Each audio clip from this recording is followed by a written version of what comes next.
로마서의 말씀은 하나님의 신성이 능력이 만물 안에 있다고 그랬습니다. 그래서 모든 피조물 속에 하나님을 믿을 만한 것들이 들어있더라. 쉽게 말하면 이 자연계 속에서 우리가 하나님을 발견할 수 있다. 우리는 그것을 일반 계시라고도 하고 자연 계시라고도 합니다. 아인슈타인은 이런 이야기를 했어요. 참 재밌는 사람이에요. 신은 주사위 놀이를 하지 않는다. 그러면서 모든 만물에다 창조주가 특별한 규칙을 집어넣어줬다. 얼마 전에 김석영 씨라는 분이 글 쓴 거를 읽어봤는데 아주 재밌어요. 시장에 나갔더니 가자미가 8,000원 하더래요. 사람들이 어우 너무 비싸요. 그런데 이분은 왜 그게 비싸냐, 절대 비싸지 않다 하면서 글을 쓴 것입니다. 8,000원짜리 가자미가 자기 입에 들어올 때까지 얼마나 많은 사람의 기술과 그리고 노고가 들어가 있는가. 첫째는 어부, 그리고 그 잡혀진 가자미가 서울에 올라갈 때까지 또 기사에 그 일당이 들어갈 거고, 그 다음에 생선 장수가 또 이문을 남겨야 될 거고요. 인간의 입으로 들어올 때까지 얼마나 긴 여행을 하느냐 하는 겁니다. 그런데 사실 인간이 아무리 노력한다 할지라도 우리의 입에 거저 들어오는 것이 아니다. 아무리 인간이 노력한다 할지라도 가자미가 우리의 입에 그냥 들어오느냐? 안 된다. 하나님이 바다에 가자미를 둥둥둥둥 떠다니게 헤엄치게 해주시니까 우리 입으로 들어오는 거지, 그게 기본적으로 어부가 할 일도 아니고 저 고속도로를 가자미를 싣고 올라오는 기사 때문에 되는 것도 아니라는 것입니다. 옳소이다. 맞죠? 여러분들, 이 배가 바다에서 어떻게 그 위치가 측정이 될까요? 바로 이 별, 해, 달 이런 것들 때문입니다. 항상 자리를 그거는 지키고 있어요. 그렇기 때문에 우리가 배가 어디쯤에 있는지 위치를 추정할 수 있는 것입니다. 여러분, 하나님의 신성은 뭐냐? 예측이 가능한 거예요. 우리 인간으로 하여금 당황하지 말라. 하나님의 신성은 정확성입니다. 이랬다 저랬다 하시는 분이 아니에요. 항상 성실하신 분이에요. 그럼으로써 우리를 보호하시는 하나님의 사랑이 거기 깃들여 있는 것입니다. 하나님의 사랑은 아주 그 합리성이 있습니다. 어떻게 합리적이냐고요? 예전에 비행기를 처음 만들었을 때 날개가 너무 진동이 심하니까 비행기를 만들고 나서 너무 고생을 하는 것입니다. 그리고 너무 위험한 거예요. 그러다가 독수리를 보고 이걸 개선한 것입니다.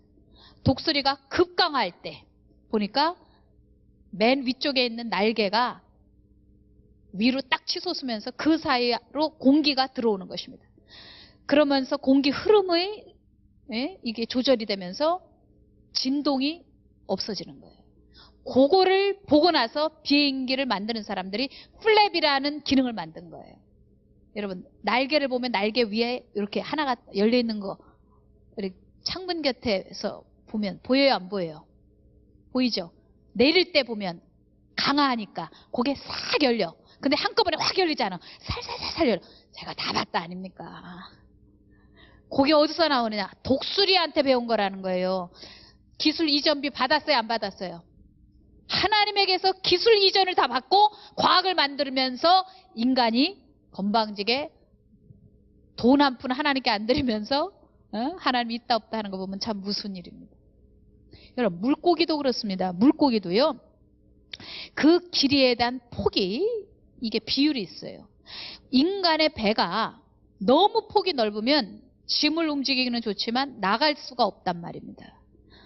그렇기 때문에 이 폭이랑 길이랑 이게 비율이 중요한데, 그것도 어디서 배운 줄 아십니까? 그것도 물고기한테 배웠어요. 그리고 수많은 기술 테크닉들이 있습니다. 그러면 보십시오. 박쥐 거저 만들어졌다고요? 그냥 어떤 것이 만들어졌는데 그게 어떻게 진화해가지고 차라리 전설 따라 삼천리 구미호를 믿지. 어떻게 이게 발전해갖고 그렇게 됐다. 말이 안 되는 것입니다. 박쥐는 수천 년 전에도 영상 3차원 화면을 띄우면서 움직일 수 있었던 것이고, 그렇게 원래 딱 정확하게 계획이 되고 기획이 돼가지고 만들어진 겁니다. 영상 3차원이 되기까지 지랄을 해가지고 1차원, 2차원, 3차원 영상이 만들어진 게 아니라는 것이에요. 자, 무슨 얘기를 이렇게 복잡하게 하냐? 간단하게 얘기하면 모든 만물 속에 하나님의 사랑이 있다는 거예요. 하나님이 모든 것을 예측 가능하게 하십니다. 달, 해 어김없이 떠. 오늘도 우리가 아침에 왔어요. 어김없이 모든 철새들은 겨울이 되면 남쪽으로 떠납니다. 얘가 헷가닥 해가지고 지멋대로 가는 것이 아니에요. 그러면 얼어 죽습니다. 살리려고. 전부가 하나님의 보호와 하나님의 사랑입니다. 머리 좋은 분은 오늘 깨달았어요. 오늘 목사님 메시지는 하나님의 신성, 곧 하나님의 보호에 대해서, 사랑에 대해서 얘기하시는 거구나. 뭐 설교 한두 해 듣나 뭐 다 알지. 벌써 저 결론 다 나와버렸네. 맞습니다. 하나님은 전체가 당신의 사랑으로 움직이세요. 모든 것을 하나님이 주장하실 때, 때로는 우리가 모르는 일을 할 수도 있고, 때로는 내가 왜 여기 있는지도 모를 때도 있고, 어떨 때는 내가 가는 길에 대해서 예측 불가능할 때도 있어요. 그러나 걱정하지 마세요.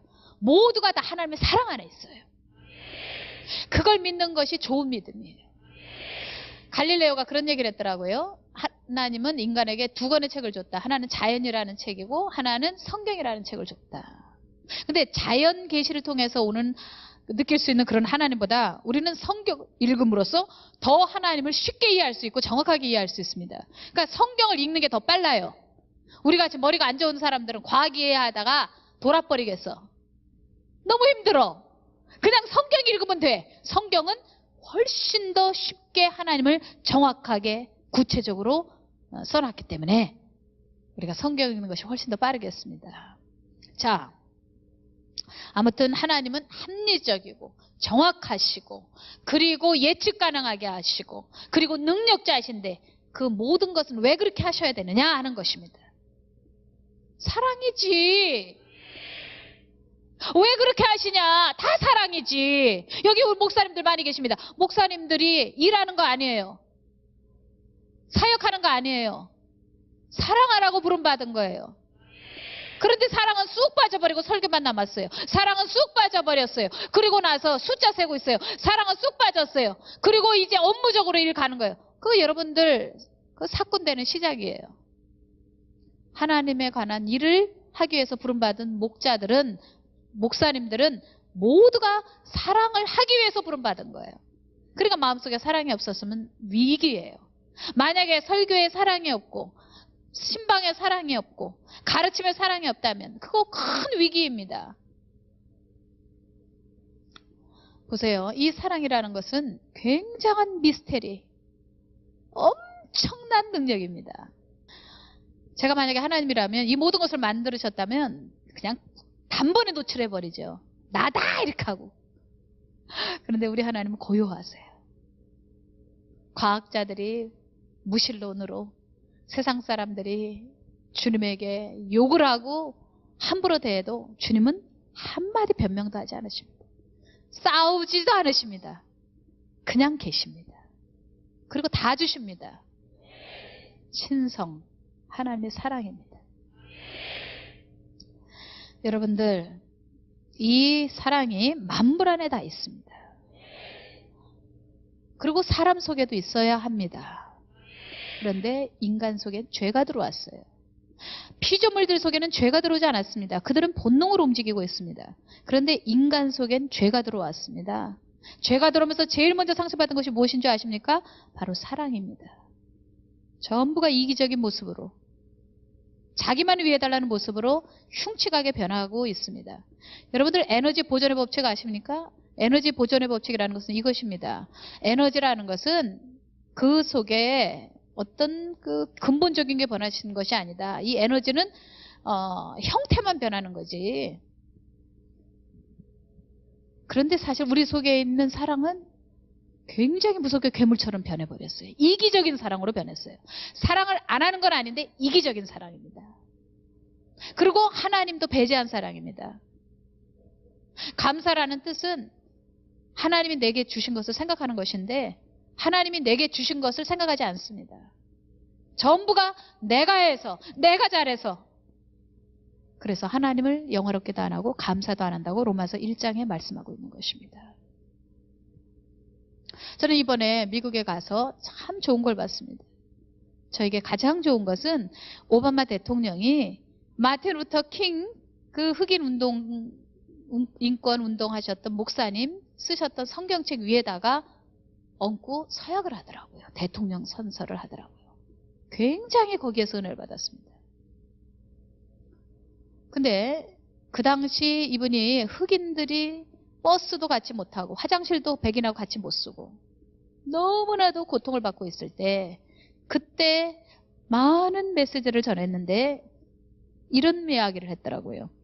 우리를 교도소에 잡아 넣으세요. 그래도 우린 백인들 당신들을 사랑할 겁니다. 우리 집에 폭탄을 던지세요. 우리 아이들을 협박해 보세요. 그래도 우리는 백인들 당신들 사랑할 거예요. 언젠가 평화와 자유를 얻게 될 겁니다. 여러분들 평화와 자유만 얻었습니까? 백인들이 대통령 자리까지 내줬어요. 이게 바로 사랑이에요. 사랑은 모든 것을 얻습니다. 폭력은 모든 것을 잃어버리고요. 미움은 다 놓쳐버리죠. 그런데 사랑은 대통령 자리까지 얻게 했어요. 이거 사람이 한 겁니까? 사랑으로 하니까 최고의 권위자이신 하나님의 본질이 사랑인데 그것으로 움직일 때 프루트, 열매가 주어지고요. 그리고 하나님이 대통령도 만들어버리신 거예요. 흑인을 한순간에 올려버리신 거예요. 그런데 이 사랑이 그럼 뭐냐? 목사님 이제는 충분했어요. 이제 더 이상 얘기 안 해도 사랑이 그렇게 귀하다는 거 알겠어요. 자연 속에서도 또는 행정 속에서도 혹은 인간관계 속에서도 부모가 사랑을 자식에게 주는 거 짐승 세계 속에서도 이젠 충분했어요. 목사님 그런데 그 사랑이 뭐죠? 이걸 알려드려야만 오늘 결론이 나겠어요. 이 사랑은요, 믿음을 기초로 하지 않으면 힘이 안 나가요. 이 모든 사랑은 믿음을 기초로 해야만 풀어지게 돼 있어요. 만약에 이 사랑이 믿음이 없다, 그러면 이 사랑은 더 나가지 못하는 거예요. 진보가하지 못하는 겁니다. 내가 너 사랑해, 그러면서 내가 믿지 않아요. 돈주머니 막혀놓고 돈 세 있었나? 제가 누가 전도사가 제 지갑을 항상 가지고 있어요. 어떨 때 이럴 때. 오늘도 아마 지금 제 가방에서 지갑 빼가지고 잘 가지고 있을 거예요. 그런데 제가 지갑을 돌려받은 다음에 1,000원, 2,000원 그 다음에 자꾸 쪼개는 다음에 100원, 200원 세고 앉았으면 제가 아유 내가 너 사랑한다 임마 이러면 이게 맞아요? 틀려요? 사랑은 철저한 신뢰입니다. 왜 구약과 신약에 있는 수많은 믿음의 사람들이 전부 하나님을 사랑했느냐? 그리고 그들이 하나님을 순종하면서도 겁을 내지 않았어요. 불 속에도 들어갔어요. 사드락 메삭 아벳느고는 불 속에도 들어갔어요. 두려워하지 않습니다. 그거 왜 그런 줄 알아요? 그 기초가 다 믿음이었어요. 하나님을 사랑하는 사람들은 다 믿음에서부터 시작된 사랑이었습니다. 샤란드 스쿨 선생님들 서로 사랑하세요. 그러려면 믿어야 해요. 제가 제 제자들을 믿어야 돼요. 라성식을 믿어야 제가 저 사람 사랑하는 거예요. 라성식 목사가 저를 믿어야 저를 사랑하는 거예요. 돌아서자마자 뭘 믿어? 우리 목사님 안 믿어? 이렇게 하면서 목사님 사랑해 하고 운다면 그거는 다 거짓말이라는 거예요. 여러분들 이런 사랑은 사람을 담대하게 합니다. 요한복음 5장에도 말씀하셨고 주님께서 직접 믿음은 우리에게 담대함을 주고 그 담대함이 우리의 상급이라고 말씀하셨습니다. 근데 그것이 사랑하지 않으면 절대 나오지 않는 겁니다. 그러니까 이 믿음과 사랑은 같이 가는 것입니다. 아유, 오늘 너무너무 중요한 거 배웠습니다. 믿음과 사랑은 같이 가요. 기차레일처럼 믿음, 사랑 같이 가지. 사랑 가는데 믿음은 쩔뚝쩔뚝 뒤따라가는 것이 아니라는 거예요. 믿음이 가고 있는데 사랑이 쩔뚝쩔뚝 뒤따라가는 게 아니에요. 어휴, 너무 멋진 비유네 이거. 여러분들, 믿음, 사랑 이건 항상 같이 가야 합니다. 부부간에 여보 당신 사랑해 하는 거하고 여보 당신 믿어 하는 것은 굉장히 그 안에 사랑이 들어있는 거예요. 그러니까 당신 사랑해 할 땐 그 믿음이 들어있는 거예요. 내가 당신 믿어 할 때는 거기 사랑이 들어가 있는 거야. 아이고 오늘 그냥 다 뚫어버렸네. 동조야 내가 널 믿어 한다면 내가 동조를 사랑한다는 뜻이 되지. 동조가 목사님 저 목사님 사랑하는 거 아세요? 할 때 동조가 날 믿는다는 것을 내가 알게 되는 거죠. 그렇기 때문에 이 성경은 전체가 이 두 가지 이야기입니다. 하나님을 사랑했던 자들의 이야기. 다시 말하면 하나님을 믿고 따라가는 사람의 이야기가 되겠습니다. 아멘입니까? 그러니까 하나님을 사랑하는 사람은 겁이 안 나는 겁니다. 그래서 요한일서는 말씀하는 거예요. 하나님을 사랑하는 사람들은 그 속에 두려움이 없대요. 자, 그걸 제가 읽어드리도록 할게요. 얼마나 좋은 말씀인지. 자, 요한일서 4장. 요한일서 4장 18절. 다 찾으셨어요? 안 찾아도 돼요. 내가 읽어드릴게요. 요한일서 4장 18절. 사랑이 있는 곳에는 두려움이 없습니다. 왜냐하면 완전한 사랑이 두려움을 내어 쫓기 때문입니다. 사람을 두렵게 만드는 것은 벌을 받을지도 모른다는 마음 때문입니다. 저 보세요. 이 사랑은요, 수동적이지 않습니다. 굉장히 공격적이에요. 사랑은 굉장히 적극적입니다. 내 안에 두려움을 쫓아내버리는 거예요. 그게 내 안에 저절로 두려움이 없어지는 게 아니라 두려움이 오면 나가! 이렇게 해버린다는 거죠. 여러분이 지금 살면서 예수 믿으면서 막 두려운 것이 옵니까? 그러면 어머 나 마음속에 두려움이 있어요 하는 것이 아니라 적극적으로 체포해가지고 꽁꽁 묶어가지고 던져버려야 되는 것입니다. 그게 바로 사랑의 특징이에요. 겁이 나지 않는 것입니다. 이 사랑의 크기가 큰 만큼 담대해져요. 이 세상에서 제일 사랑의 크기가 큰 분이 누구냐? 하나님이에요. 얼마나 담대한지 독생자 아들 예수 그리스도를 주셨어요. 아들을 죽이는데도 담대하셨어요. 그리고 아까워하지 않으셨습니다. 그런데 주님이 한 가지만 약속하자 그러셨습니다. 그게 어디 나오냐? 아유, 성경은 기가 막혀요. 그냥 구절 한 구절 그냥 쓰여진 게 아니에요. 4장 15절을 보니까 만약 누구든지 나는 예수님께서 하나님의 아들이심을 믿어요 라고 얘기하면 하나님께서는 그 사람 안에 거하시고 그는 하나님 안에 살게 됩니다. 이 15절 말씀 기가 막힙니다. 조건 딱 하나밖에 없다는 거예요. 아들을 인정하면 내가 너하고 거래를 하겠다는 것입니다.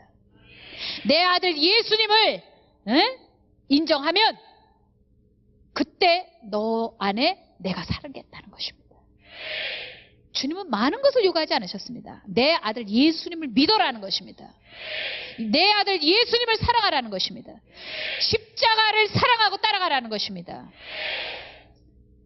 그 사랑은 조금 전에 말씀드렸죠. 믿음이에요. 그러면 두려움이 싹 사라져요. 사람들이 공포가 하는 데 있으면 특별히 이런 무서운 영화들을 보면 전부 이렇게 흑암의 안개 같은 것들 있죠. 그런 것들이 사람의 눈에 들어가요. 그러면 이렇게 무서운 영화들을 보면 눈동자가 이렇게 커져요. 요즘에 아이들 렌즈 새까만 거 좀 끼고 다니지 마라. 그거 눈에 안 좋대.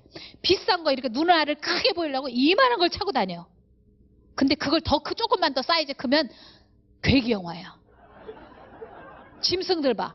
고양이 눈 봐. 렌즈 찬 것처럼 눈이 크지. 그 짐승의 눈을 본받는 거야. 그래서 눈 나빠서 렌즈 끼는 거 말고 이쁘려고 이따만한 거 렌즈 끼고 다니는 거 오늘 베개하고 다 뽑아버려. 몰래 화장실 가서 싹 뽑아버려요. 그 짐승 흉내내는 거예요.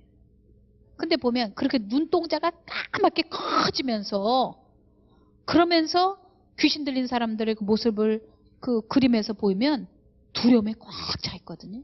여러분들 다 귀신 들리는 거 왜 들리냐면 두려움에서 오는 거예요. 그 두려움은 어디서 오냐? 오늘 요한일서에 나와 있는 대로 벌 받는 것 때문에 그러는 거예요. 내가 저주받았나 봐. 내가 벌을 받나 봐. 바로 이거거든요. 여러분 귀신 들린 사람에게 제일 중요한 건 뭔 줄 알아요? 축사보다 더 중요한 게 있습니다. 사랑이에요. 사랑하면 다 치유받습니다. 사랑받으면 몸도 치유받고 마음도 치유받고요. 다 치유받습니다. 왜? 하나님의 사랑이 본질이거든요. 사랑하면 해결됩니다. 우리는 착각하면 안 돼요. 두려움은 다 착각입니다. 두려움은 다 속임수입니다. 우울증 그거 다 속임수입니다. 우울증이 깊어지면 귀신이 옵니다. 캄캄한 데 있는 것입니다. 햇빛 앞에 있어도 속에는 창틀 속에 있는 것입니다.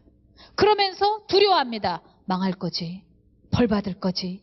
하나님 앞에 설 때 나는 수치를 당할 거지. 정죄를 당할 거지. 하나님하고 끊어질 거지. 무서워. 그런데 주님은 걱정하지 마. 염려하지 마. 속지 마. 내 아들을 시인해. 요한복음 5장 24절. 내 말을 믿고 나 보내신 자를 믿는 자에게는 영생을 얻었고 심판에 이르지 않으니 사망에서 생명으로 옮겨졌느니라. 그러니까 예수를 믿으면 심판 받아 안 받아? 여러분들 이거 또렷해야 돼요. 심판 받아 안 받아? 누가 안 받아?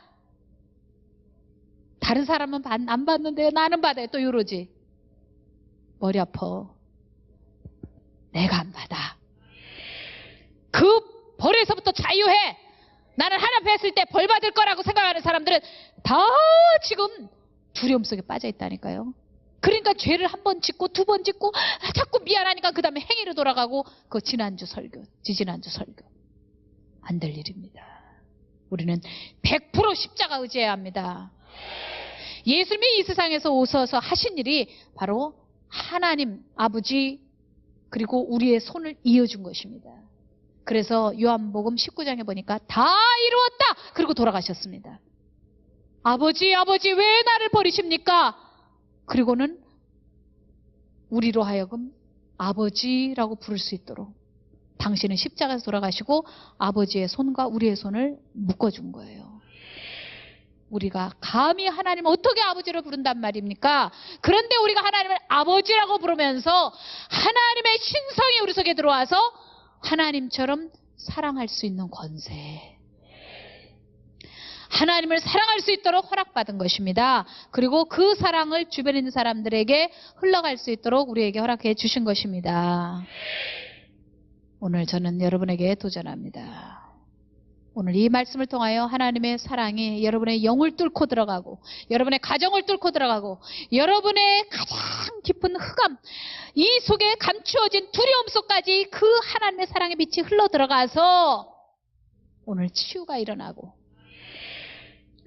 그리고 여러분 속에 있는 두려움이 쫓겨나가기를 원합니다. 성경 말씀합니다. 사랑만이 두려움을 내쫓습니다. 지금 여러분들 혹 두려움에 사로잡힌 자가 있습니까? 요즘 막 두려워요. 목사님 자꾸 이 사람이 말하면 그게 또 두렵고 또 텔레비 보다가 뉴스 보다가 또 두려움이 오고요. 딸꾹질 걸린 것처럼 그냥 계속 연방난 두려움이 내 속에 일어납니다. 요즘에 두려움에 사로잡혀서요. 그냥 겁이 나요. 나 옛날에 이러지 않았었거든요. 목사님 저 왜 이러죠? 어떡하죠? 사랑을 일으켜야지. 누구에 대한 사랑? 하나님에 대한 사랑. 그 사랑은 어디에다 기초를 둬? 믿음. 그 믿음은 어디에다 뿌리를 뒀지? 예수님 하나님의 아들. 그 안에 있는 계시가 자연에 있는 계시보다 그리고 이 성경 전체에 있는 계시는 바로 예수님에 대한 계시이기 때문에 하나님의 아들에 대한 믿음 그 계시 안에 여러분이 있으면 모든 두려움이 떠나간다는 것입니다. 그러니까 우리는 마치 깔때기 이론처럼 깔때기 마냥 자연 계시를 통해서 하나님의 신성을 느끼고 그 다음에 성경을 통해서 하나님을 느끼고 그 하나님의 사랑을 들고 이 세상에 오신 아들 예수를 통하여 우리가 하나님에 대한 사랑을, 안도감을 가지고 벌 받을 거라고 믿지 말고 두려움을 내쫓고, 그리고 여러분들이 확신 아래 서라 이 말입니다.